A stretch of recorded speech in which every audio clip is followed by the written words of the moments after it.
Hello lads, I'm Texator and welcome back to another video on the channel. In this video we are going to be talking about the further updates on Sunderland, and basically the clear out continues and the development of Sunderland continues, and basically I'm just going to cover some of the main things that's happened in this video and a couple of other things as well. But the first thing that we'll jump into is that Jason Steele has left the club. He has gone to Brighton for a free transfer, and he is meant to be the third choice keeper at Brighton.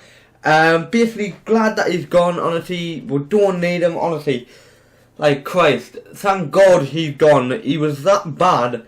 Like, honestly, he was better than Lee Camp, but he's still that bad that I'm glad he's gone, and hopefully we can replace him with a better goalkeeper than him. Basically just glad he's gone. And I don't understand why Brighton wanted him. I mean, Brighton are a Premier League club wanting Jason Steele. It just doesn't make sense, guys. But it is what it is. They got Jason Steele on a free transfer, the third choice keeper. And yeah, I'm just glad he's gone. Also, another transfer rumour, this one, is the fact that Jack Rodwell could be going to the MLS. I'm not sure what club in the MLS is wanting him. If you do know, please put that in the comments down below.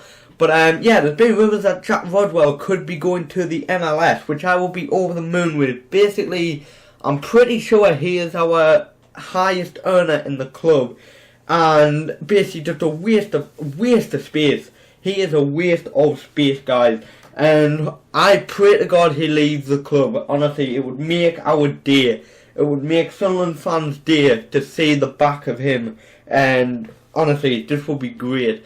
The other transfer rumours I do know is that McNair could be going to Middlesbrough for a fee of around £5 million. Also, Ndong could be going to Torino. I'm not sure what the cost is of that one, but he could be going there.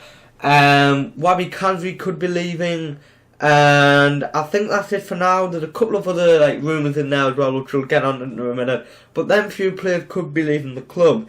And also, Sunderland's first signing is Alim Ozturk. I hope I have pronounced that correctly. Not gonna lie, never heard of him before, but I'll put a clip in right now of probably one of his best moments that he's had in his career. Obviously, I don't know if it is, but I'll put that in now.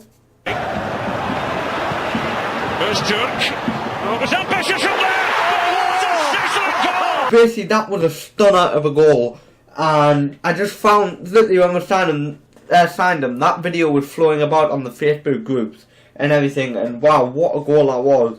But basically, I've read up on him, and he's apparently a 6'3" centre back.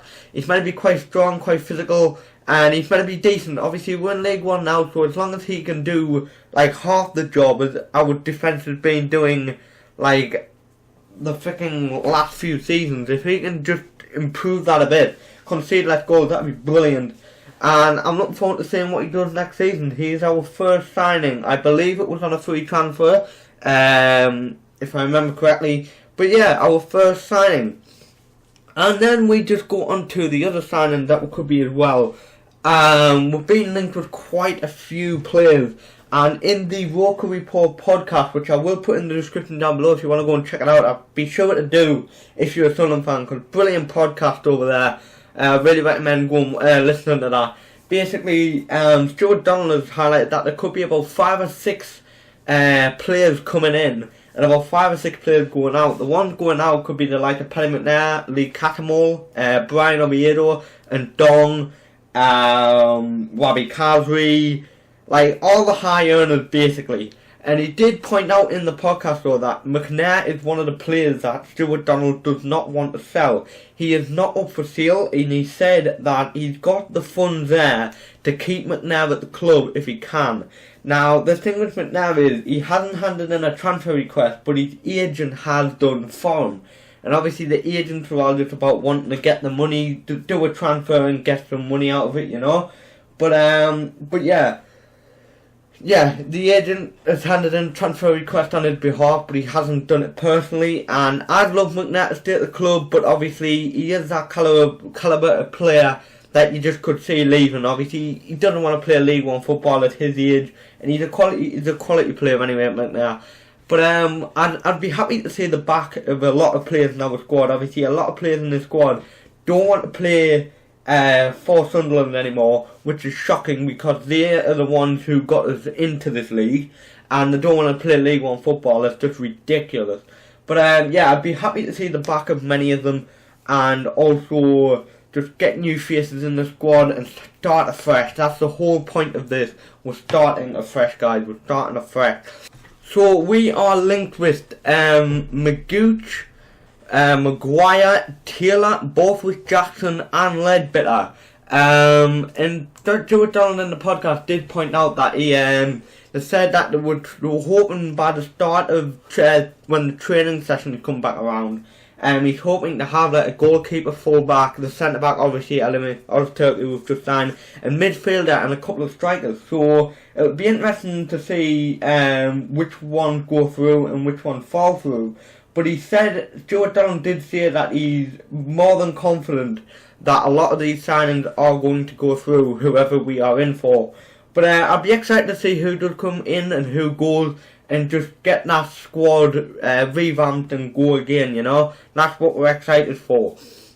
Obviously, the other quick talking point as well, I will quick talk about, it's just a random thing, a couple of random things really. The first one is that the backroom staff has been changed up a bit. I know Tony Cotton's come in and a few people like that. Obviously, getting that backroom staff cleared out and revamped like everything else that needs doing in Sunderland.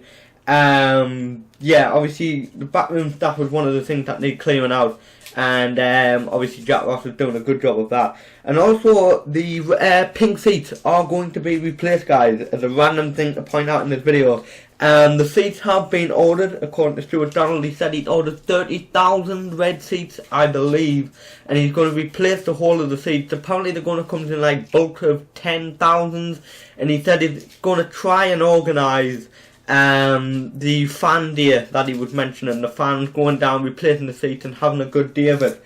But yeah, I think that's everything that I need to cover for today, guys. Obviously, that is everything I can find out at the minute about Sunderland. Obviously, I'll make more videos as things develop around Sunderland and talk about all the things that's going on. But yeah, guys, I hope you have enjoyed this video. If you have, leave a like, be greatly appreciated. Subscribe if you're new around here as well. Twitter and Twitch is in the description down below. Be sure to go follow me over there.